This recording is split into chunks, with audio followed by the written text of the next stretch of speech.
2011 അമൃത ആശുപത്രിയിൽ ജീവനക്കാരനായിരുന്നു ആലുവ സ്വദേശിയായ ലിസു മൈക്കിൾ. വേതന തർക്കവുമായി ബന്ധപ്പെട്ട് ആശുപത്രിയിൽ നടന്ന സമരത്തിൽ ലിസുവും പങ്കെടുത്തിരുന്നു.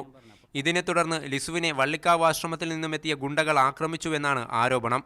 മുറിയിൽ പൂട്ടിയിട്ട് പ്രാകൃതമായ രീതിയിൽ മർദ്ദിച്ചു. പ്രാഥമിക കൃത്യങ്ങൾ നിർവഹിക്കാനാവാത്ത സ്ഥിതിയിലാക്കിയതായും ലിസു പറയുന്നു.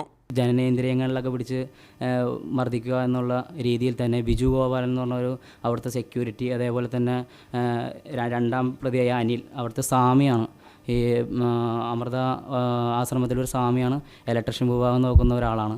അദ്ദേഹം ഒക്കെ ഈ കയറി ചവിട്ടുകയും രണ്ട് ദിവസം ഈ സംഭവം കഴിഞ്ഞാൽ ഹോസ്പിറ്റലിൽ 2 ദിവസം യൂറിൻ പോവാതെ വരെ അഡ്മിറ്റായ സംഭവം ഉണ്ടായി. ഇതേ തുടർന്ന് മാതാപിതാക്കളുടെ മാനസികാവസ്ഥ തകരാറിലായി. സംഭവങ്ങൾ പുറത്തു പറയാൻ തന്നെ പേടിയായതുകൊണ്ടാണ് ഇതുവരെ തുറന്നു പറയാതിരുന്നത്.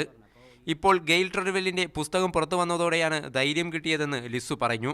ആക്രമണവുമായി ബന്ധപ്പെട്ട് ചേരാനെല്ലൂർ പോലീസ് സ്റ്റേഷനിലുള്ള കേസിൽ അന്വേഷണം നടക്കുന്നില്ലെന്നും ആക്ഷേപമുണ്ട്. കേസ് ഒതുക്കാൻ വേണ്ടി മഠത്തിൻ്റെ ഭാഗത്തു നിന്നും ആശുപത്രി അധികൃതരിൽ നിന്നും സമ്മർദ്ദമുണ്ടായി. തയ്യാറാവാത്തതിനെ തുടർന്ന് മാതാപിതാക്കളെ ഫോണിൽ നിരന്തരം ഭീഷണിപ്പെടുത്തി. എന്നാൽ ഇത് സംബന്ധിച്ച പരാതിയുമായി ആലുവ പോലീസ് സ്റ്റേഷനിലെത്തിയപ്പോൾ പരാതി സ്വീകരിക്കാൻ അധികൃതർ തയ്യാറായില്ലെന്നും ലിസു ആരോപിക്കുന്നു.